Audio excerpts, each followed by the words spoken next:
you? Oh, I didn't even see you there. I'm Kate. I'm John Castle. I'm Kirsten Crable.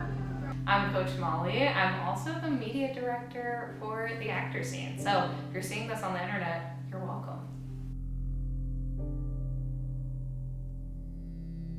Well, probably about 3 to 4 years. For about 20 years now. In Atlanta, I moved to Atlanta in 2014, so roughly since then. I've been in the industry since 2007. I signed with my agent, shout out to Houghton Talent, in 2009. And I've been working in Atlanta ever since. So even before there was stuff here to work on. She was here before it was cool. Before it was cool.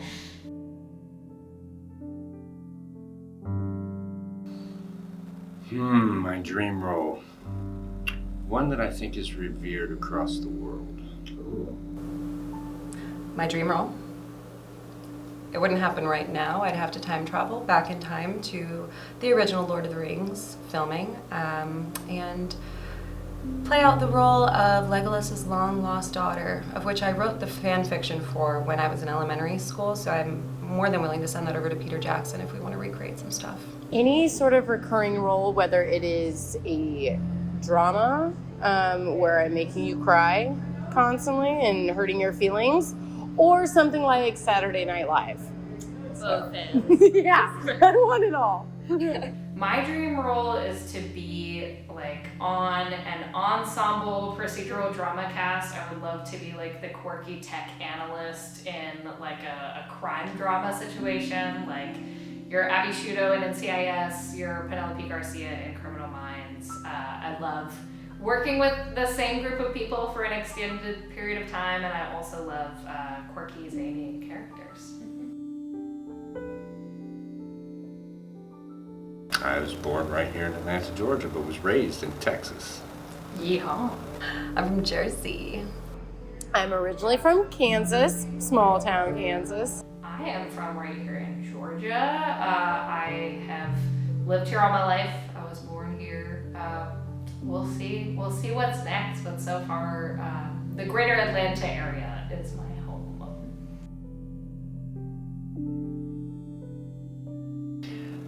Oh boy, what inspired me to start acting? The community of people, the people that I met, they're the ones who really inspired me to start taking it seriously. Bringing it back to Legolas. I was like obsessed with those movies as a kid, and I loved the world that they lived in. I wanted to be a part of it, and I also had like a giant crush on Orlando Bloom. I really wanted to meet him, so that's what started it all. But then I started acting for myself and found out that acting was the love I had that was bigger than Orlando Bloom, and that's a big statement. Since I'm from a small town, we were able to do just about any extracurricular activity you wanted. In fact, we kind of had to, otherwise there wouldn't be enough people for anything. So I got involved in theater in high school, just like I did with sports, but turns out I'm not good at sports, so here we are. I have wanted to act as long as I can remember, like as long as I have understood what movies are and the fact that people can be a part of making them, both in front of the camera and behind the camera. I've always wanted to. So I started classes when I was 7, but I think that was just my mom being very protective of me and wanting it to be my decision to start taking acting classes, which I really do appreciate and admire that she did that. But yeah, the desire has always been there.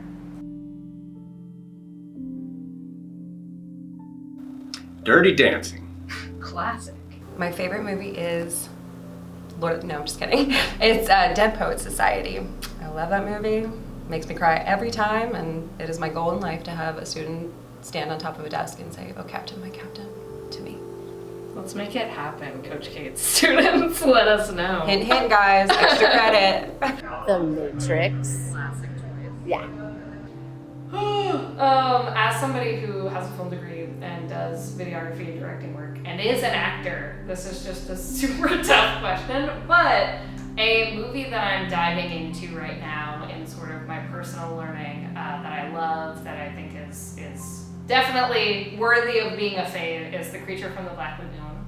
And I'm actually reading a book about it right now, and I was prepared for this, so I have it with me. It's called The Lady from the Black Lagoon, and it is about Millicent Patrick, who designed the creature, but for various reasons in Hollywood at the time, they didn't credit her. So learning about sort of the lost history of this creature designer has been very cool. So as of right now, my favorite movie is The Creature from the Black Lagoon.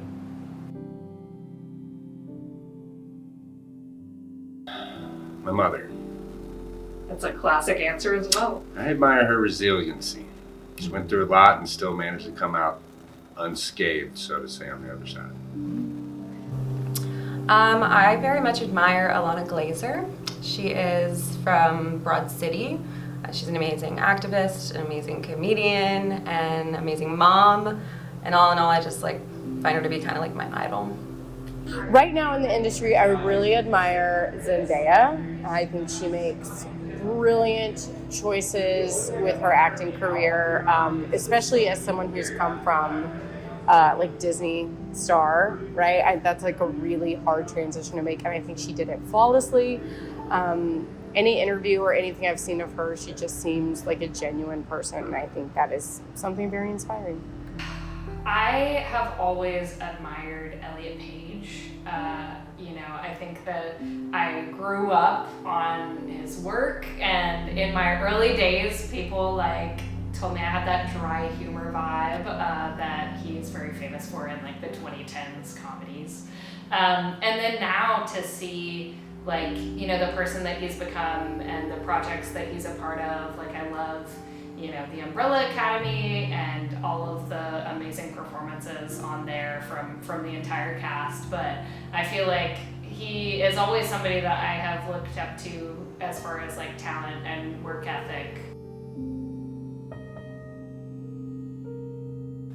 Goodness gracious, the most fun character that I've gotten to play is one that I'm working on right now, and that's the cowboy. So I'll let you know in a couple months how fun it actually was. So I was in a student film at UCLA, and I played the character of this girl who had a condition called synesthesia, which is a neurological condition where your senses kind of get crossed over sometimes. So it has varying degrees and whatnot, but I loved this because I've always loved science, and I got to kind of combine the two. I actually had to learn how to play clarinet just a little bit because her condition was that when she heard music, she saw colors. So she would close her eyes as she played, and blue would be a C or red would be a D, and it was just a really cool role. It was really interesting, required a lot of research, and it was just awesome to kind of represent people with that condition. I've got to play a lot of fun characters, but I think some of the most fun come with my work with Sketchworks Comedy. I have a character that is recurring. Her name is Susan. She's a little rough around the edges and really ridiculous. And then we just finished in New York doing Vape the Musical, and I get to play Maddie Maraschino. So it's just complete opposites. I love.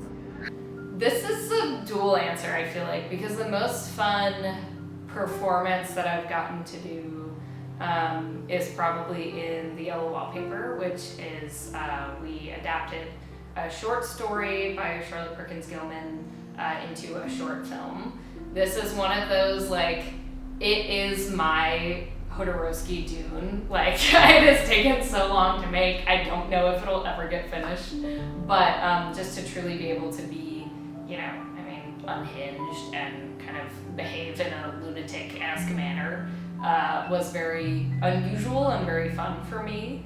But I also really enjoyed the character creation and working on Danny Vlogs with my friend Ray, and I'll link that below. But we did a first-person vlog style sort of horror mystery, and it was really cool to work in the new format of the first person POV and all the challenges that come with that, but also dual perspective storytelling, and I got to do some really cool stuff which I won't tell you about because you should watch it. So I'll put that in the description below. But either The Yellow Wallpaper where I played Jane, or Danny Vlogs where I played Xenia.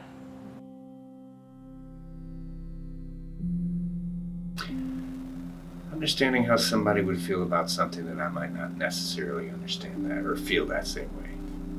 I think it challenges me as a person because I don't like to see the world in black and white, right or wrong, and character creation really like forces you to see the gray in the world and kind of connect with a character that you may have nothing in common with, but you find ways to rationalize and understand them. And I think that using that in character development makes me a better person as well. So I find that to be like the most beautiful part of it. My favorite part of character creation is the humanity of character creation. I think that we learn so much about ourselves and about the world around us from the characters that we look to and the characters that we create and the characters that we perform as. I love finding what I have in common with characters that I'm playing and seeing how I can play up those aspects of myself, especially when they're aspects of myself that I do not like. I think that, kind of wrestling with your flaws and wrestling with your actual real vulnerabilities in your art is really powerful. But I also love observation as a character creation tool. I love self-observation and kind of learning my tendencies and also learning how to read the people around me and kind of seeing what I can use from my daily life and the things that the people that I know and the places that I go and all these experiences that I have and seeing how they can help further my performance and my art.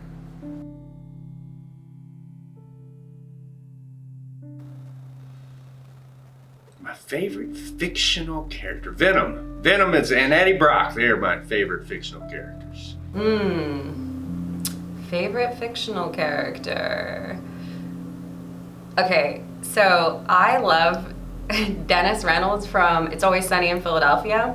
His character is like ridiculous and a horrible, horrible person. Obviously, the actor is not like that in real life, but I find like the intricacies of his character just to be absolutely hilarious.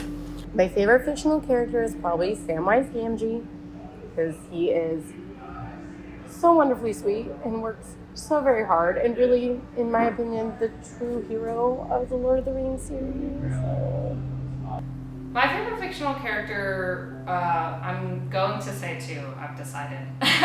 From Good Omens, both the book and the show, Aziraphale and Crowley, I feel like are both my favorite character because I really love how we sort of have the duality of man represented in this character of like the angel and the demon, and I love how a big part of their relationship is seeing things that they have in common with the other and seeing areas where it is a little bit more gray than black and white. And so I really love that they explored that idea with those characters, and I think that both of the actors just do an absolutely phenomenal job with them. So I'm very excited to watch season 2 because I'm behind.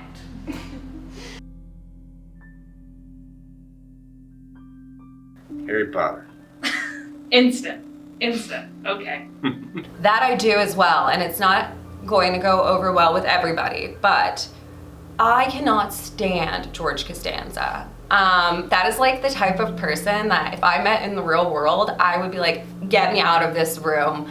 Oh my gosh, I find him so infuriating. And I love Seinfeld. I love the show, and it wouldn't be the show without George, but he drives me mad. So George Costanza is probably like my biggest button pusher of character. Probably Professor Umbridge from Harry Potter because she gives cat ladies a bad name. We love She's to hate her. horrible. Yeah, we do. I love a character that you love to hate. Yeah. Oh, and I mean, just beautifully acted. My least favorite fictional character is Caillou because he's a little whiny baby, and I'm really not about that. So it's Caillou.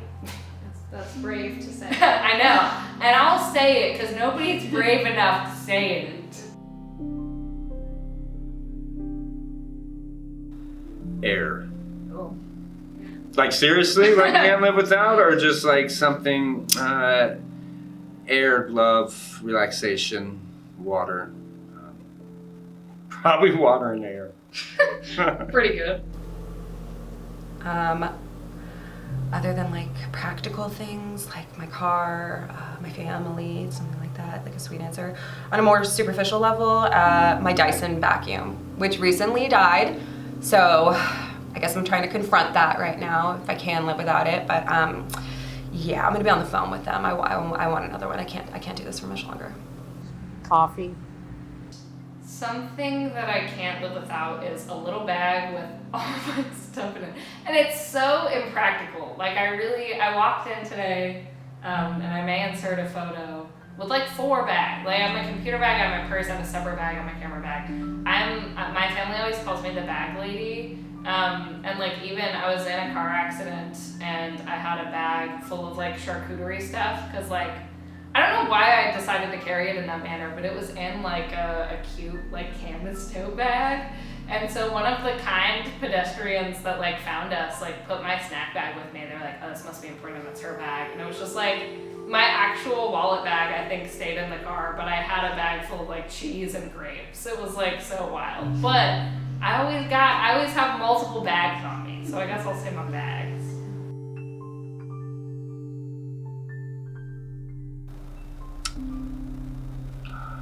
God. Oh, but someone. No, I'm gonna go with God. My son. That's easy. My sisters. I feel like my best friend Madison is probably someone that I can't live without. We have been like friends for so long that we've seen each other grow up, and I think it's really special to have that relationship with somebody, especially that's like not in your family. Like I love my siblings and I love my parents, but you know, I think having that sort of familial relationship with somebody that you built out of nothing, I think is really spectacular. So Madison, my best friend.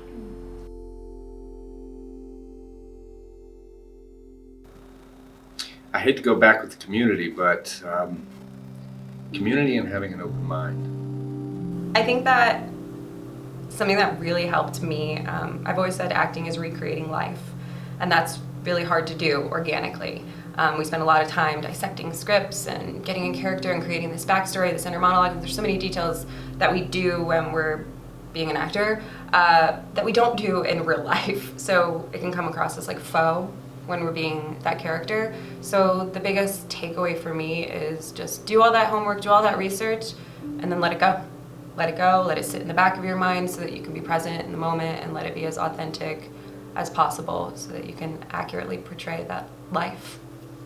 Definitely having a community. I've been blessed to be a part of Sketchworks and now with the actor scene, and then just making great connections on set. But no matter how supported you are outside of acting, like by your family, by your friends who aren't in the industry, it's still really hard for them to understand sometimes.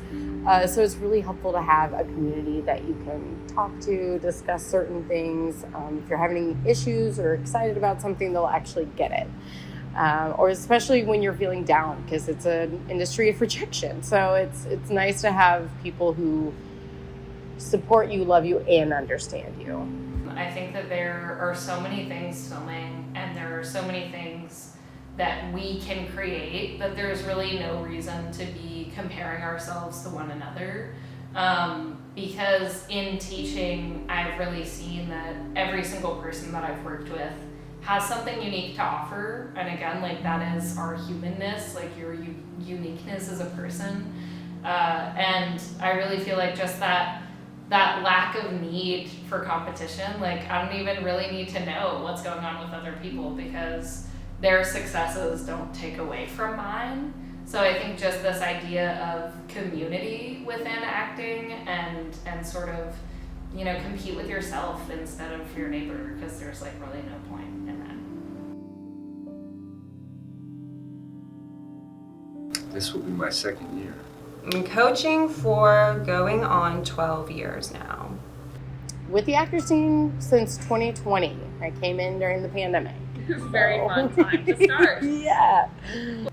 I've been coaching here for 3 years. I would say I've been largely coaching for 5 years. I was kind of dipping my toes in with private lessons and things like that, but I've been teaching at this studio for 3 years.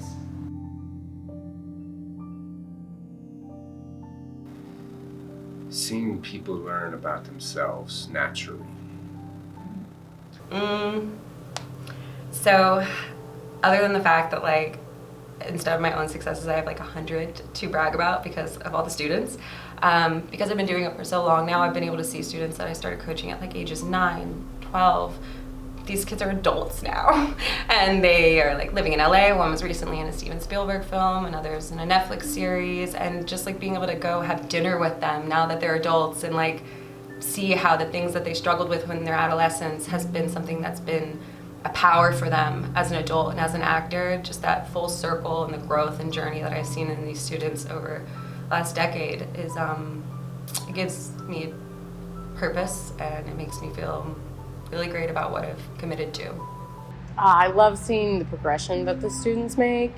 So by the end, or you'll be able to see that difference. But even just like every class, when you see something click, or I had a student who's now been at the actor's team for 3 years. And my first year with her, every time she did her first take, awful. She would always fail her first take. And we just did a recording the other night, and she nailed her first take. So just to see people click what's been hard for them in the past. My favorite part of coaching as a massive extrovert is literally just meeting everybody and getting to know their stories and working individually with people to figure out where they are and where they want to go and what their strengths are. I love teaching vocal lessons and hearing beautiful music for hours. That's like one of my favorite things to do here. I really just enjoy, getting to know the actor as a whole and working with them to achieve their goals. Lake Lanier. The greater Atlanta area, we'll say. In Atlanta, if I was to say in downtown Atlanta, my favorite place to be, Lake Lanier. Maybe Rusan Sushi. Other than home, I work in the hospital in Atlanta too, and I love it there. I'm doing great work there. I'm helping people, and so as of right now, as of recent, that's where I spend the majority of my time. But I love it.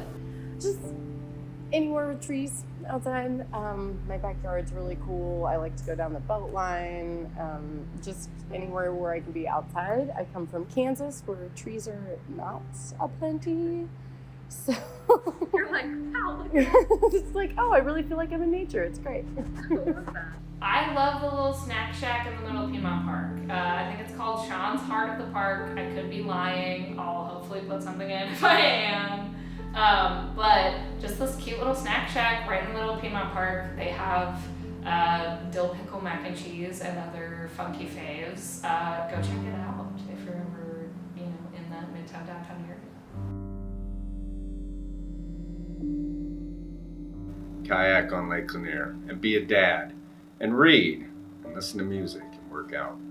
A man of many hobbies. I do like a lot of things.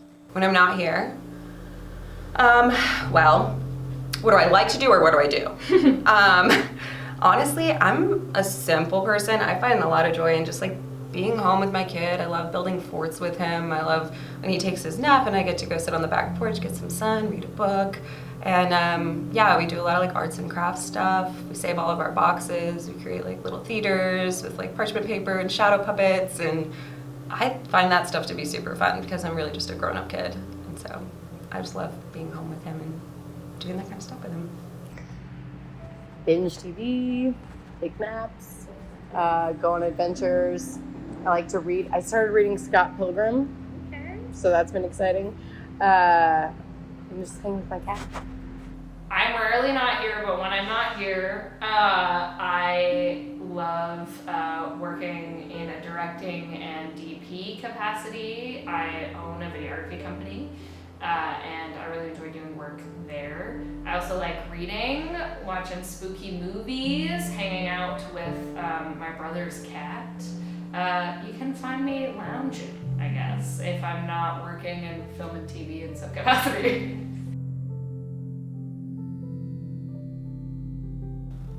Become an actor. And here you are. Raise a family successfully. And fly. We'll get there on number Working on that. I want to take an aerial silk dancing class. That's what I want to do. I want to conquer my fear of heights by doing it, but also I feel like it would just be like so cool. Every time I see like videos of people doing that, I'm like, I could do that, right? It's probably so much harder than it looks, but I really want to do it. It's on my bucket list. Go into space or to the bottom of the ocean, but that seems, for some reason, that seems more terrifying these days. So, yeah. Something that I've always wanted to do is travel outside of the country. I've never really been. I'm very intrigued to especially visit like where my ancestors came from, because I'm very in touch with like the indigenous side of my ancestry and visiting Cherokee, North Carolina. But I would love to visit, you know, the places from other lands that I also come from. So going to Scotland, Ireland, the UK. My partner has a lot of German ancestry and he still speaks German. So I really would love to visit, you know, Berlin and maybe do a little Europe tour one day.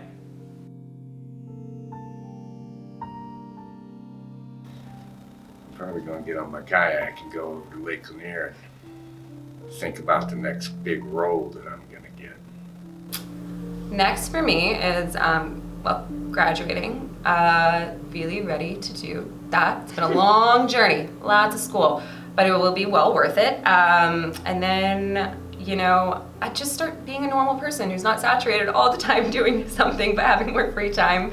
Take a yoga class, I don't know, go on walks. And I do, hopefully, we'll be going to Thailand next year for like a family trip, so that'll be amazing too. So that's it, just keep moving and grooving. Next for me, it's not quite space that I'm aware of, but hopefully soon. I am in Act 3's next production. It's called Perfect Arrangement, written by Topher Payne. I'm so excited. Amy Kane is directing it, and it's a great cast. It's going to be an amazing show. I'm so excited about that. I have a lot of big announcements coming up with my anonymously named videography company. And I would love if you kept up with that on social, so I'll leave my information below. But in addition to that, just kind of cooking up some local things, and hopefully I'll be able to announce more about all of them very soon. Wink, wink. Wink, wink, nudge, nudge. Well, thanks for chatting with us today, Molly. Thank you so much.